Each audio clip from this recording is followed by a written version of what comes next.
My son looked at me and he had his father's smile. It was the last thing I saw before his wife shoved me off the side of the yacht into the black, freezing ocean. They wanted my $25 million. They left me for dead. As the boat's engine roared away, I could hear them laughing. But they forgot one very important thing. I'm a much better swimmer than they are killers. Before I tell you what was going through my mind as I watched that boat disappear, and how I began to plot the revenge that they would never see coming, I need to know I'm not alone. Please, take a moment and tell me in the comments what city you're listening from today. Your support means the world to me. The number on the screen glowed with a sterile, unforgiving light. $150,000. It was a sum that could represent a lifetime of savings for some, a down payment on a dream home for others. For me, it was the price of a temporary peace. The price of pretending my son was the man his father always believed he could be. I clicked the final confirmation, and the money vanished from my account, sent to settle the debts of a business that was more of a fantasy than a company. My study was my sanctuary. Every book was in its place, every file meticulously organized. It was the room where my husband David and I had built our empire from a single ledger and a shared dream. His portrait sat on my desk, his eyes kind but sharp, always seeming to find the flaw in any plan. He had been the heart of our operation. I had been the brain. Together, we were invincible. Alone, I was just a mother with a blind spot the size of the son we both adored. This was the third time. The third failed venture. The third six-figure bailout. Each time, the promises were bigger, the business plans glossier, and the results the same. A quiet, embarrassing collapse. I leaned back in my leather chair, the same one David had sat in for 40 years, and closed my eyes, waiting for the inevitable. Phone call. It came less than a minute later. I answered on the second ring. His voice was a practiced blend of shame and relief. He always started the same way. Mark began, his tone heavy with feigned regret.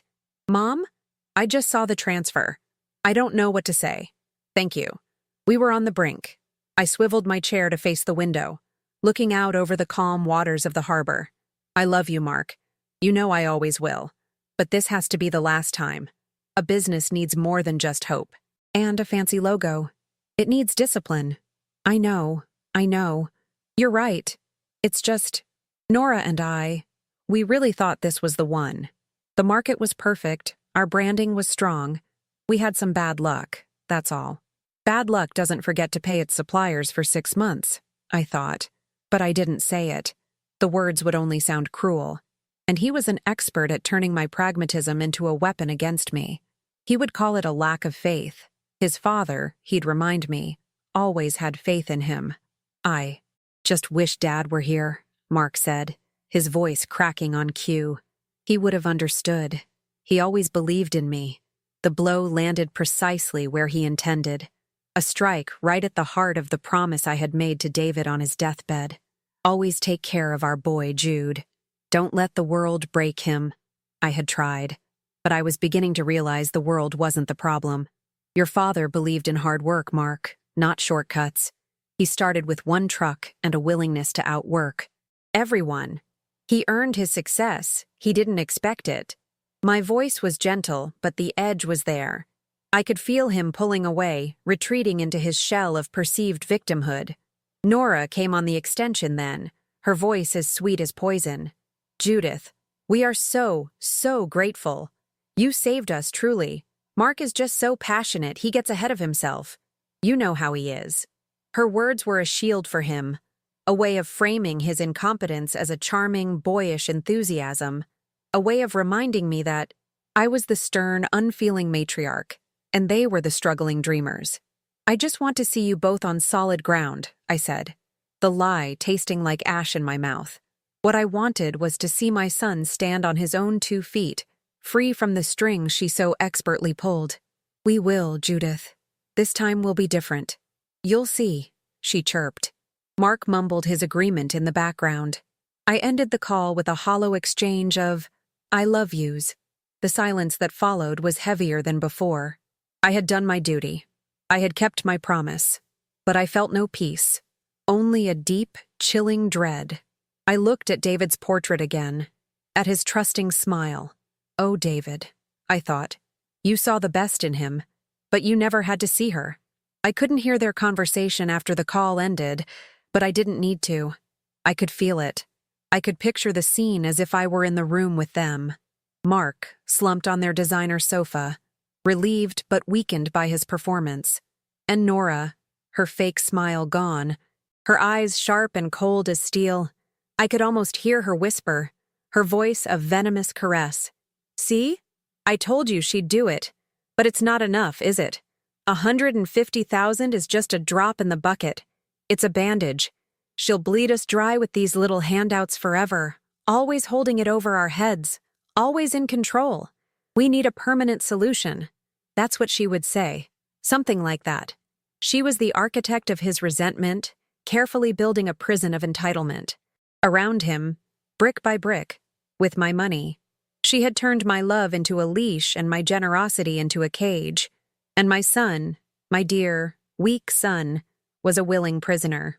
I stood up and walked to the window, my hand resting on the cool glass. The sun was setting, painting the water in strokes of orange and gold. I had built a fortress to keep my family safe, but I had let the enemy walk right through the front door. And I knew, with a certainty that chilled me to the bone, that they wouldn't stop. Until they had it all. This was not the end of a crisis. It was just the beginning. The quiet that followed the bank transfer lasted for 2 days. It was a heavy, watchful silence, the kind that precedes a storm. I spent the time in my garden, pulling weeds, trying to impose a sense of order on the world that I could not find within my own family. When the phone rang on the 3rd morning, my first instinct was to ignore it. But it was Mark. And a mother's hope is a stubborn, irrational thing. His tone was nothing like the defeated man I had spoken to before. He was buoyant, almost giddy. Mom, you're not going to believe the idea Nora and I had.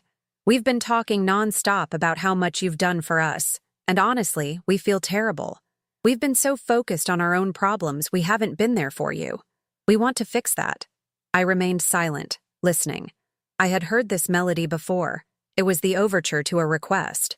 So, we chartered a boat, he said, his voice swelling with excitement. A beautiful yacht, just for the 3 of us, for the whole weekend.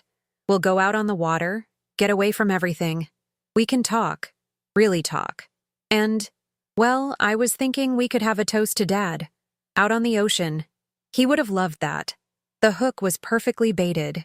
He knew my husband was my greatest weakness. Our shared love for the sea a sacred memory.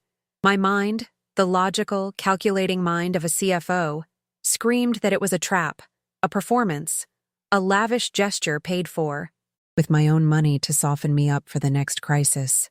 But my heart, that foolish, tender part of me that still saw the little boy in my son's eyes, ached for it to be true. It ached for the family David and I had dreamed of. That sounds very thoughtful, Mark, I said, my voice measured. It's the least we can do, Mom. Please say yes.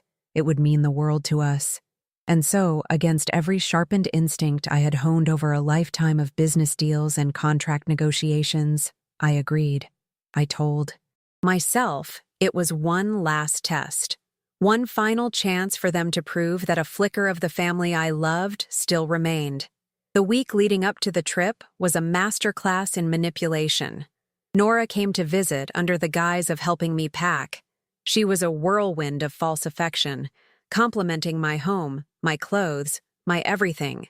Then, as she was about to leave, she pulled a neat folder from her oversized purse. Judith, I was just tidying our own files and it made me think, she said, her expression a mask of sweet concern. With you going away on the boat and all, we should really make sure your power of attorney is up to date. You know, just for emergencies. It's just good planning. She fanned the documents out on my kitchen island. My name was already typed on every signature line.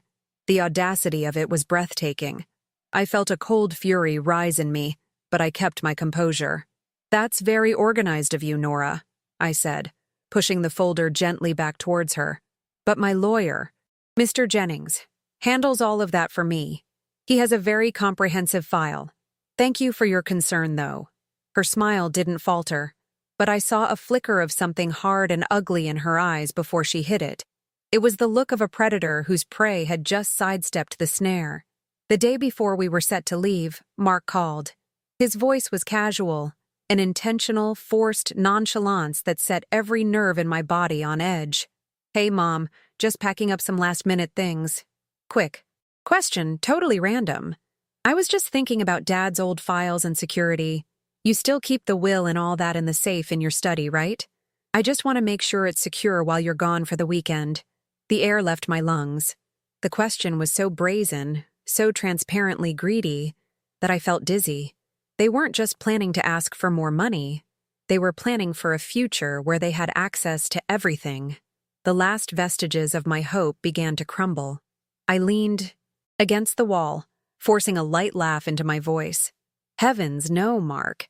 Your father and I moved all the originals to a safe deposit box at the main bank years ago. It's far more secure there. It's just copies and old files in the study safe." "Oh," he said, the disappointment in his voice barely concealed. "Oh, right. Good. That's smart." The final morning arrived, gray and overcast. I packed a small bag, my hands moving with a strange sense of detachment, as if I were watching a character in a movie. I was playing a part, the loving mother, while my inner strategist was screaming, assessing threats, calculating risks. But I had to see it through. I had to know what their endgame was. They were waiting for me at the marina, standing on the dock beside a gleaming white yacht that looked offensively expensive. They were both smiling, their arms outstretched, the picture of a perfect, loving family. The wind was cold, carrying the scent of salt and diesel. It smelled of endings. Every instinct, every fiber of my being screamed at me to turn around, get in my car, and drive away. But my son was smiling at me, his hand extended. And a lifetime of love is a powerful, blinding force. I forced a smile back, and I walked towards them. I took his hand, and as I stepped from the solid wood of the dock onto the shifting deck of the yacht, I felt a distinct final click. It was as if a great heavy door had just swung shut behind me, and the lock had just turned. The first few hours on the yacht were a strange, surreal performance. The sea was calm, a vast expanse of sapphire blue under a brilliant, cloudless sky. Mark played the part of the attentive son, pointing out landmarks along the coast, while Nora was the perfect hostess, ensuring my glass was never empty. They spoke of future plans, of new, more sensible business ideas, of turning a new leaf. They painted a beautiful picture of a future that I knew, with a sinking certainty, was pure fiction. I played my part as well. I smiled, I nodded, I asked the right questions. But beneath my calm exterior, my mind was a flurry of calculations. I watched their eyes, the way they glanced at each other when they thought I wasn't looking. I saw the subtle tension in Mark's jaw, the predatory stillness in Nora's smile. They were circling. I was an obstacle, a problem to be managed. And this boat trip was the venue for their solution. I held the wine glass to my lips but barely drank, my senses sharp and clear. I watched the coastline recede until it was nothing but a faint, hazy line, and then it was gone. We were utterly alone, a single white vessel in an endless world of blue. The sun began its slow descent, dipping towards the horizon, and the light softened, casting long, ominous shadows across the deck. I felt the atmosphere shift, the manufactured warmth evaporating as the sun's heat left the air. The performance was coming to an end. Nora stopped talking mid-sentence. Her smile vanished, replaced by an unnerving placidity. She looked out at the water, then turned to me, her voice suddenly flat and cold. "Judith, come look. Over there. I think I see a pod of dolphins." Her words were mundane, but her tone was a command. A chill that had nothing to do with the evening air snaked down my spine. This was it. The final act was beginning. Before I tell you what happened next, the moments that fractured my world into a million pieces, I need to feel that I am not as alone as I was on that ocean. It would mean so much if you would take a moment to comment and tell me what country you are watching this from. Knowing you are there, listening gives me more strength than you can imagine. Please, subscribe to this channel so you do not miss the outcome of the events I am about to describe. I stood up slowly, my legs feeling strangely heavy. I walked towards the stern, my eyes not on the water, but on my son. Mark wouldn't meet my gaze. He was busy, his back to me, fiddling with the ship-to-shore radio. I saw him flip a switch, then another. I saw him deliberately disconnect a wire. The small green light on the console blinked once, then died. He was disabling our only link to the shore. The last, fragile thread of hope I had been clinging to simply evaporated. He was in on it. He was a part of it. I turned back to Nora. Her face was illuminated by the dying sun, and in that moment, she looked like a gargoyle, all sharp angles and cruel satisfaction. "You've had a good run, Judith," she said, her voice barely a whisper against the wind. "But it's our turn now." I couldn't speak. My throat was tight with 1,000 unasked questions, 1,000 cries of disbelief. I looked past her, to my son, my only child. I searched his face for a sign of protest, a flicker of doubt, anything. He finally looked at me. His face was pale, his expression a weak, pathetic imitation of resolve. And then he smiled. It was a slight, trembling curve of his lips, a grotesque distortion of the smile I had loved his entire life. "Goodbye forever, Mom," he said. And then Nora shoved me. It wasn't a frantic, angry push. It was a solid, decisive, and brutally strong impact between my shoulder blades. My body lurched forward, my feet leaving the deck. For a single, suspended moment, there was no sound but the rushing air. I saw the polished rail of the yacht slip away. I saw the vast, darkening sky. And I saw my son's face, watching me fall. The impact with the water was a violent, shocking explosion of cold.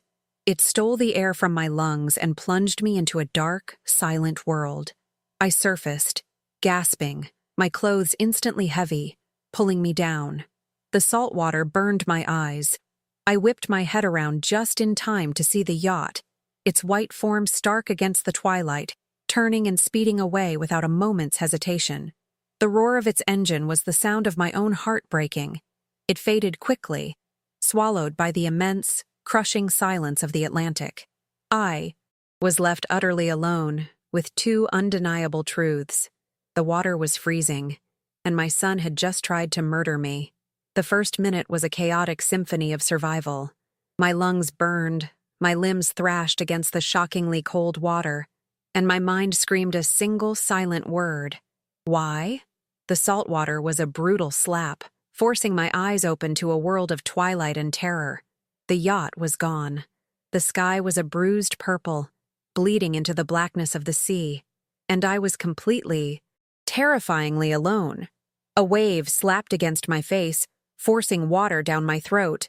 I choked, sputtered, and for a horrifying moment, I thought I would simply sink. That this was it.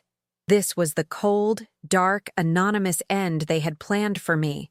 The image of my son's smile flashed in my mind, and something shifted. Grief was a luxury I couldn't afford. Panic was a weight that would pull me under. My body remembered before my mind did.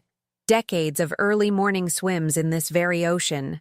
The disciplined rhythm of breath and movement that David had always called my superpower. "That water is your church, Jude," he'd say, watching me from the shore. "It washes everything away." But this was different. This wasn't a baptism. It was a battle. My training took over. I methodically kicked off my heavy, waterlogged shoes, feeling them drift away into the abyss. I wrestled with the buttons of my soaked jacket, shrugging it off my shoulders and letting the current take it. Each item I shed was a small victory, a defiant refusal to be dragged down. I was lighter. I could float. I could breathe. And with each breath, the fiery agony in my chest began to cool, hardening into something else. The shock receded, and in its place grew a glacial rage. It was a cold, pure, and perfect anger. They had not just tried to kill me. They had erased me. They had taken every memory of love, every act of generosity, every sacrifice I had ever made as a mother, and deemed it worthless. They had, weighed my life against $25 million and decided it was a bargain.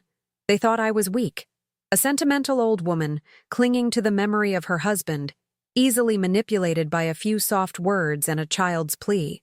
They had mistaken my patience for passivity, my generosity for foolishness, my love for a weakness to be exploited.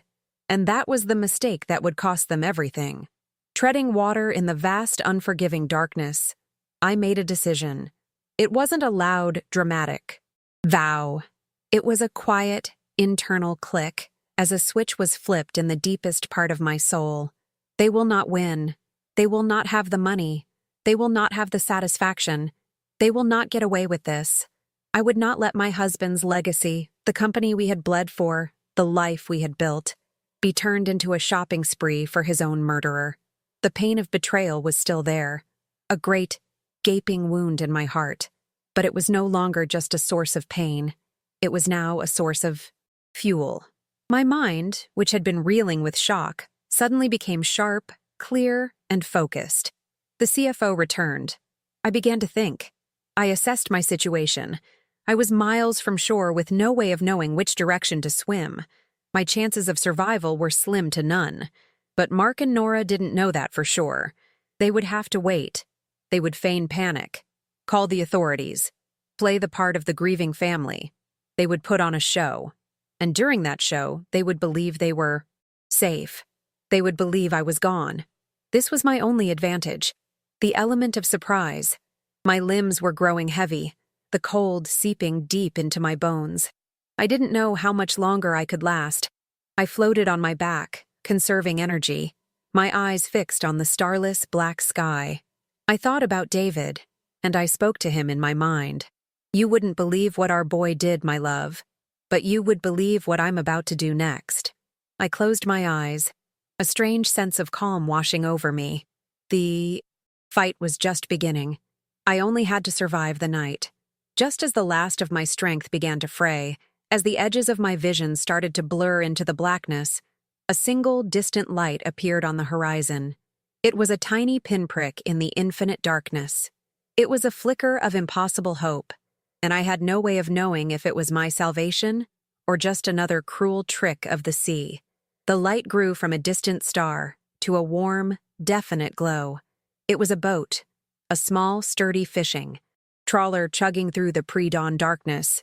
Hope, fierce and desperate, surged through me, giving my exhausted limbs one final command. I raised an arm, a weak, pathetic gesture, and I used the last of my air to scream. The sound was a raw, ragged croak, swallowed by the vastness of the ocean, but it was enough. The boat's engine changed its pitch, and the light swung directly towards me. They pulled me from the water like a waterlogged ghost, my body a dead weight in their arms. I collapsed onto the deck, shivering violently, my teeth chattering like castanets. A gruff, weather-beaten man with kind, dark eyes wrapped me in a thick, coarse blanket that smelled of salt and diesel. He pressed a metal cup of scalding coffee into my hands. My fingers were too numb to hold it properly, but the warmth was life itself. "We have to call the Coast Guard," he said, his voice a thick, comforting rumble. "Tell them what happened. There was an accident?" I looked into his face, and, in that moment, I made the most important decision of my new life. The truth, I realized, was a weapon that had to be aimed carefully. If I told him the whole story, if he called the authorities, a machine would be set in motion that I could not control. It would become my word against theirs. A grieving son and his devoted wife against a confused, hypothermic old woman found babbling in the sea. They would paint me as unstable, as senile. Doubt would be their greatest ally. No, this could not be. A police matter? Not yet. This had to be a private war. There was no accident, I said, my voice hoarse but steady. My family did this. They tried to kill me. The captain's eyes widened, first in disbelief, and then, as he looked at the cold resolve on my face, in dawning horror. "I need your help," I continued, my mind working faster than it had in years. "I cannot go to the police. Not now. I need to get to shore, but not in Charleston. Somewhere small, somewhere quiet, and I need to borrow your satellite phone." He was a good man, I could see it in his eyes. He was torn between the law and the desperate woman in front of him. "I will pay you," I said, my voice leaving no room for argument. $20,000. For your time, your fuel, and your silence. He shook his head, looking almost offended, but he saw the fire in my eyes, the look of a woman who was not asking for a favor, but stating a fact. He nodded slowly. "The phone is yours. We'll make for a small port town 100 miles south. No one will see us come in." The first call I made was to the only person on earth I could trust with my life and my legacy, my husband's co-founder and oldest friend, Samuel.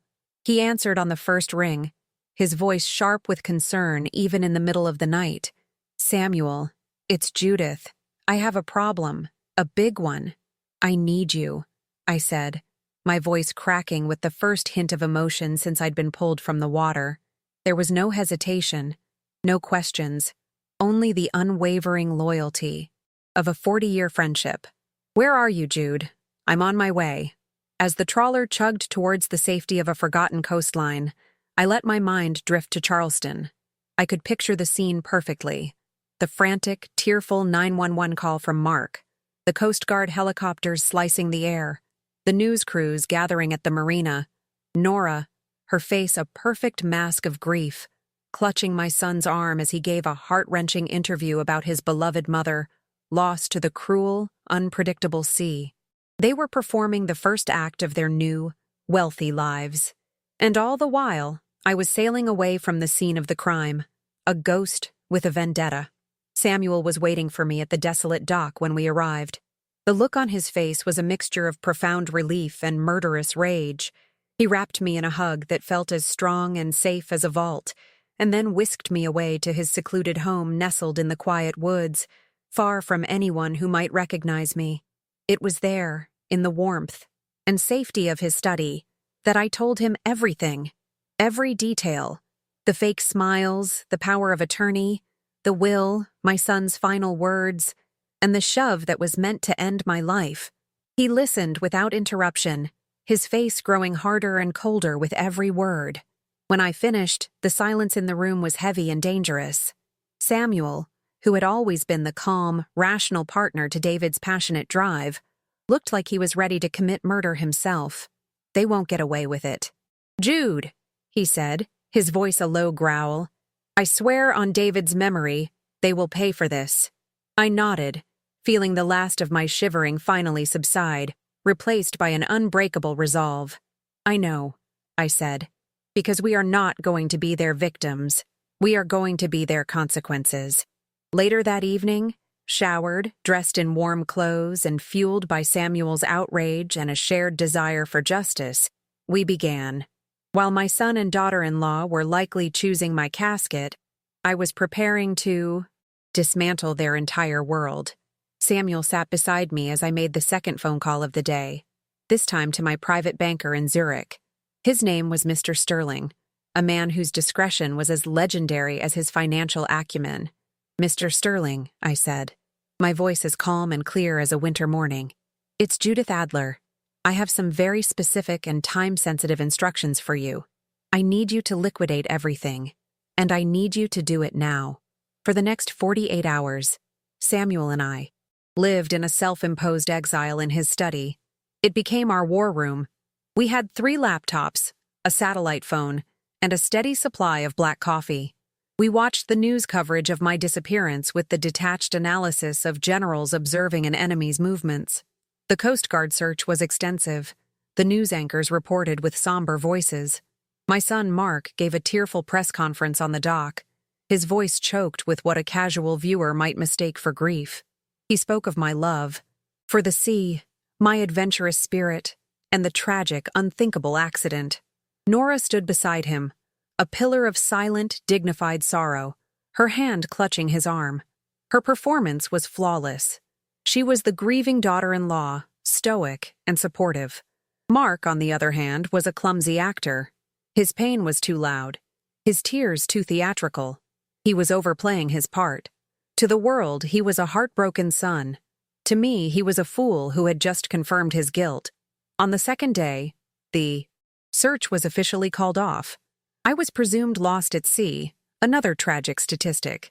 This was the signal we had been waiting for. It was the green light for them to make their move. I knew exactly what they would do, what Nora would have planned for weeks. They would use a forged power of attorney, one they likely had prepared long ago, waiting for the right moment. They would go after the most accessible of my assets, a large trust fund at my primary bank in Charleston. It was their seed, money for a new life, the first installment of their blood money. What they didn't know was that Mr. Sterling, my banker in Zurich, had worked through the night. My portfolio, a complex web of stocks, bonds, and private equity built over a lifetime, was a fortress. But fortresses have gates, and I had just ordered them all to be closed, barred, and locked from the inside. The transfer of every liquid asset into a new, secure holding account under a name they would never guess was completed just hours before the Coast Guard press conference. The trap was set. All we had to do was wait for the animals to walk into it.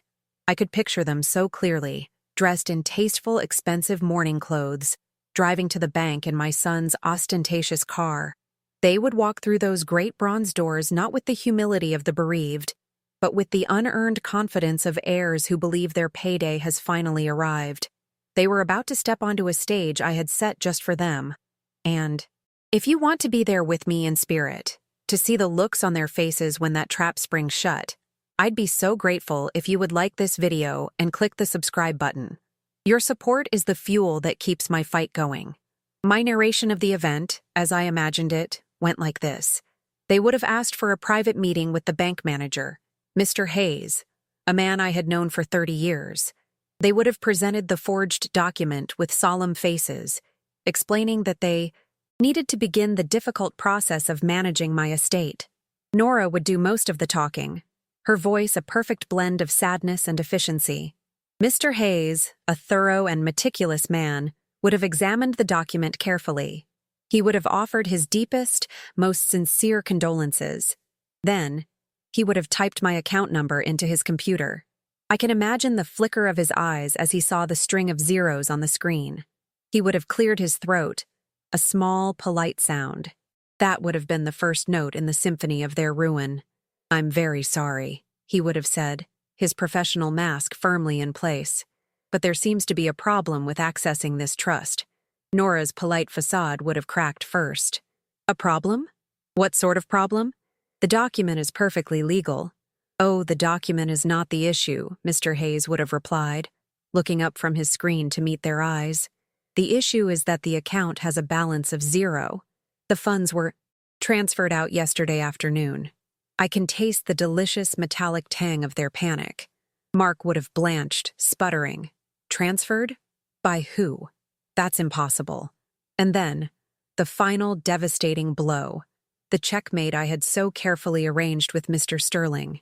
"It was authorized by your mother," Mr. Hayes would have said, his voice calm and steady. "It was a video-verified transfer. We have it on record." Mrs. Adler looked remarkably well, all things considered. Their world would have shattered in that sterile, silent office. The blood would have drained from their faces, their arrogance instantly replaced by pure animalistic fear. They would have stumbled out of the bank, their perfect plan in ashes, the ghost of their victim suddenly very, very real. But humiliating them at the bank was only the opening move. The second move was designed to turn their budding fear into absolute, soul-crushing terror. As they were reeling from the shock, I made another call. That afternoon, Samuel arranged for a courier to make a special delivery to their front door. It was a small, unmarked envelope containing a message that would tell them one thing with chilling certainty. The ghost they thought they had created was now hunting them. The first phase of our plan was complete. The attack on their finances was a resounding success. But that was only business.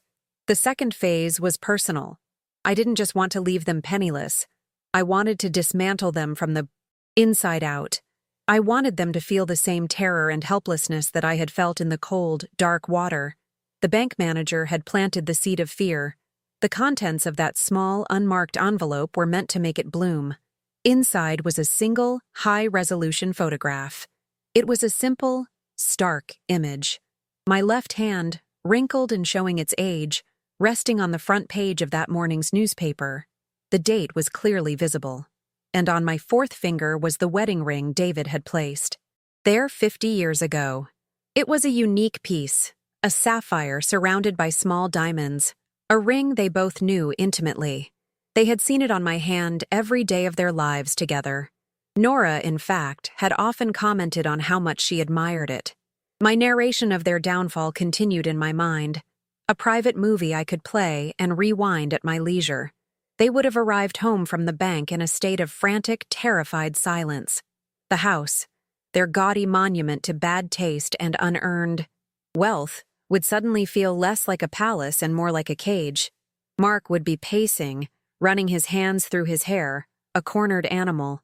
Nora would be sitting perfectly still, her mind racing, trying to find a logical explanation where there was none. Then the doorbell would chime. The courier, a neutral face with no knowledge of the bomb he was delivering, would hand them the envelope. They would have torn it open, and the photograph would have fluttered out. I can see the moment so clearly.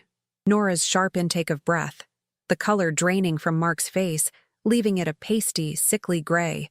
It wasn't just a ring. It was a symbol of everything they had tried to destroy. It was proof of life. It was a message.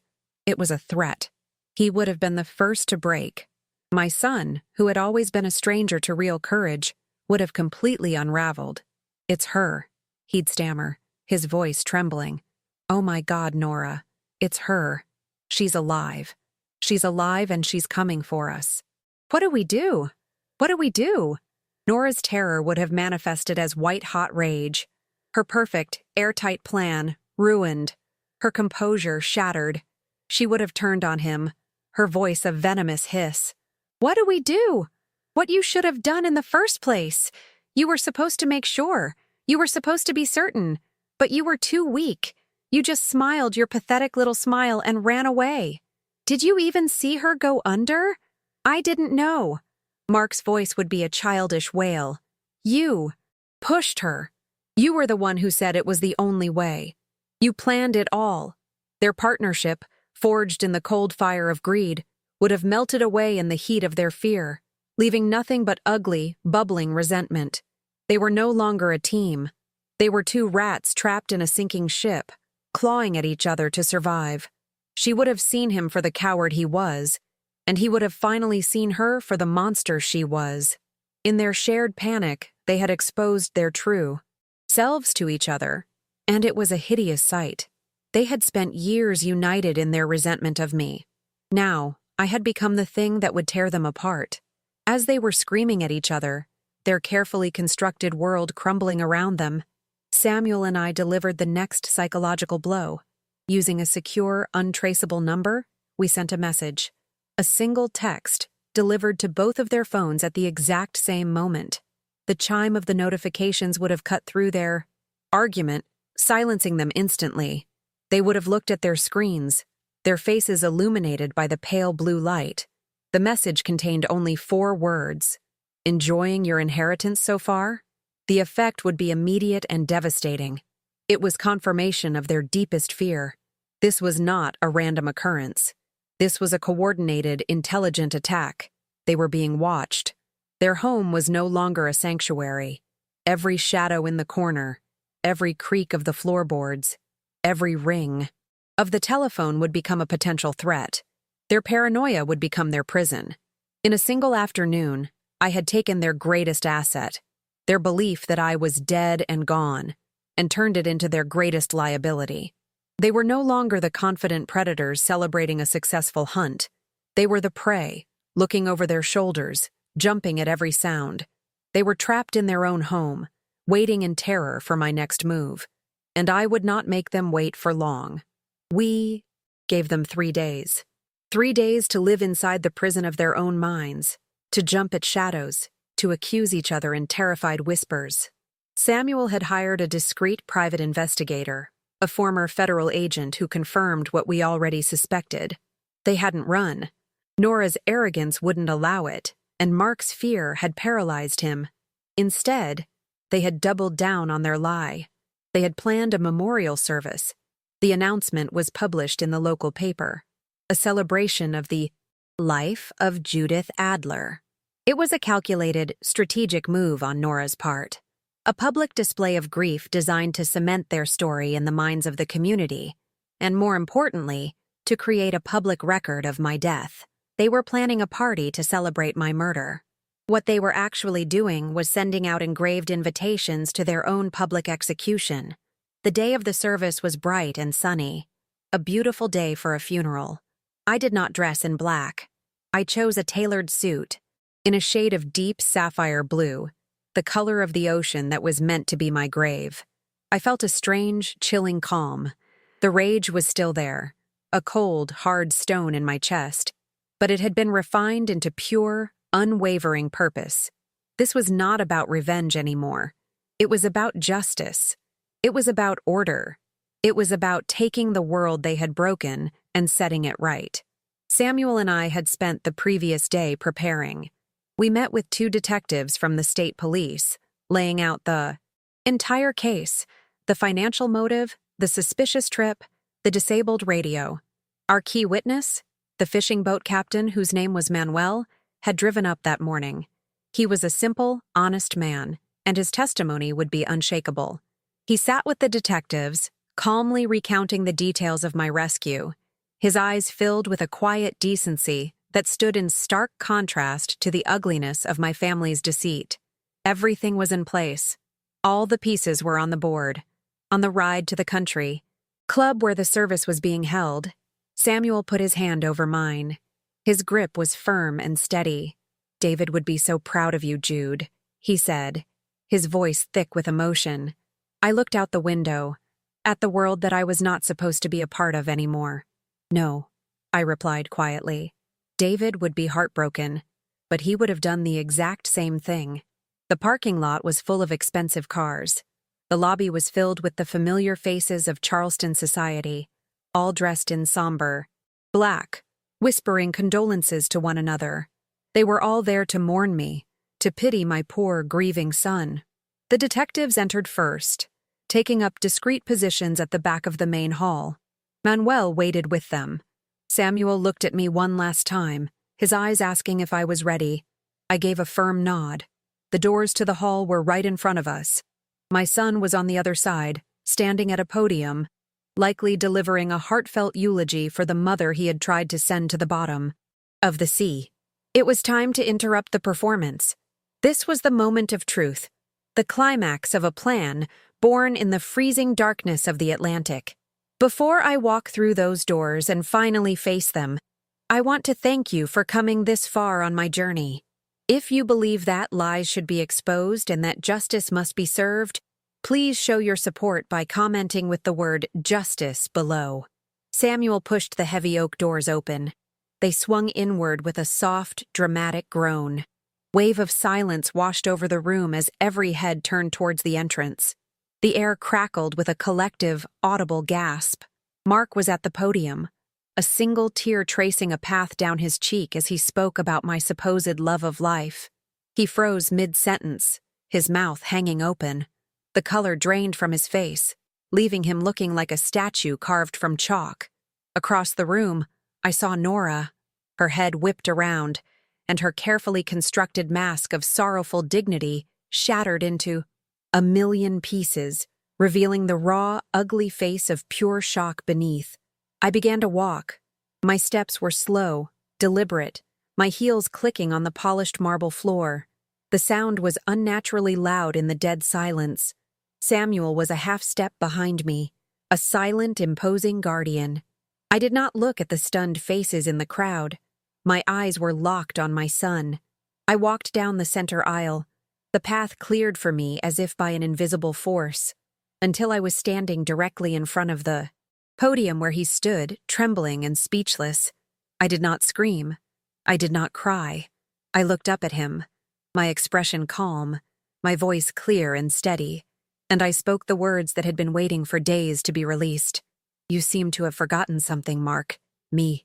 He began to babble, a string of incoherent noises. Nora shot to her feet, her face contorted in a mask of rage and disbelief. "It's a trick!" she screamed, her voice shrill. She's an imposter, as she began to rave, pointing a trembling finger at me. I gave a small, almost imperceptible nod towards the entrance at the back of the room. The great doors swung open for a second time, but it wasn't a witness who walked in. It was the two state police detectives, and in their hands, gleaming under the light of the chandeliers, was a pair of silver handcuffs. The moment the detectives entered the room, the world seemed to slow down. The confused, panicked murmuring of the guests faded into a dull roar in my ears. All I could see were the two uniformed figures walking with a calm, unhurried purpose down the aisle I had just walked. They were no longer just a threat I had summoned. They were an implacable force of consequence, and they were here to collect a debt. They reached the front of the room, their expressions grim and professional. One detective stood before my son, who was still frozen behind the podium, his face a mask of utter desolation. The detective didn't need to say a word. Mark's fragile composure, which had been held together by a web of Nora's lies, simply disintegrated. He slid from behind the podium and collapsed to his knees, his hands covering his face as a great, racking sob tore through his body. "I'm sorry, Mom," he wailed, his words muffled by his hands. "I'm so sorry. It was her idea. She made me do it. She said it was the only way. I didn't want to. I'm sorry." His confession was a pathetic torrent of self-pity and blame. Listening to him, I felt no triumph, only a profound and bottomless sadness. I was not looking at a man. I was looking at the ghost of a little boy I once knew, a child who had somewhere along the way lost his soul. The son I had loved was truly gone, not lost at sea, but drowned in his own weakness. The other detective moved towards Nora. She, however, was not broken. She was a cornered viper, ready to strike. She drew herself up to her full height, her face a mask of incandescent fury. "This is utterly insane," she spat, her voice ringing with indignation. "My husband is clearly having a breakdown manipulated by this imposter. Look at him. He needs medical attention, not an arrest. I demand you speak to our lawyer." She was playing her last card, attempting to use her social standing and force of will to bulldoze the law itself. Some of her friends in the front rows murmured in agreement, looking confused and horrified. But her power was an illusion, and it was about to be extinguished. That's when Samuel stepped forward. He moved with a quiet authority that commanded the room's attention. He did not address Nora. He spoke directly to the lead detective, opening the leather briefcase he carried. "Detective, perhaps this will clarify the situation," he said, his voice calm and cold. He laid out the contents of his file on a nearby table, one by one, like a dealer laying down a winning hand.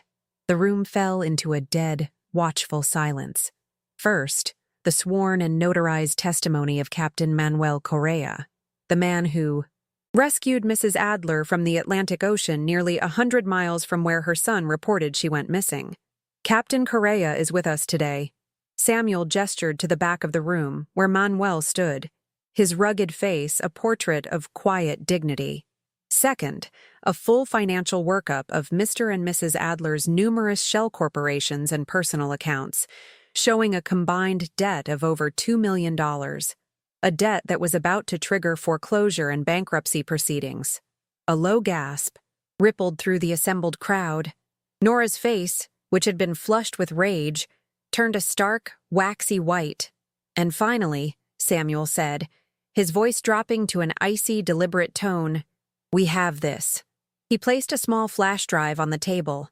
This drive contained security footage from a marine supply store in a neighboring town, time-stamped 2 days before the yacht trip. It clearly shows Nora Adler, paying in cash, for the purchase of 3 concrete cinder blocks and 50 feet of heavy-duty nylon rope. If the room had been quiet before, it was now as silent as a tomb. The words hung in the air, ugly and undeniable. Cinder blocks and rope. There was no ambiguity in such a purchase. It was the toolkit of a killer. Nora made a small, choked sound, and for the first time, I saw true fear in her eyes. The fight was gone. There were no more lies to tell. The detective moved in, and the sharp, metallic click of the handcuffs closing around her wrists echoed through the vast, silent hall. They did the same to Mark, pulling him to his feet, his sobs now quiet, pathetic whimpers. They were led out the same way they had entered, down the center aisle. But this time, they were not the hosts of a somber event. They were prisoners in a walk of shame, paraded past the stunned faces of every person they had ever tried to impress. As they reached the doors, the flashbulbs of the press, who had been alerted by Samuel, began to erupt, a blinding, merciless storm of light. The doors closed behind them, and the circus was over. The justice had been swift, public, and absolute. But as the guests began to leave in a flurry of shocked whispers, a profound quiet settled over me. The silence they left behind was louder than all the chaos. It was the sound of a painful but necessary end. And in that silence, I finally felt the first, faint whisper of a new beginning.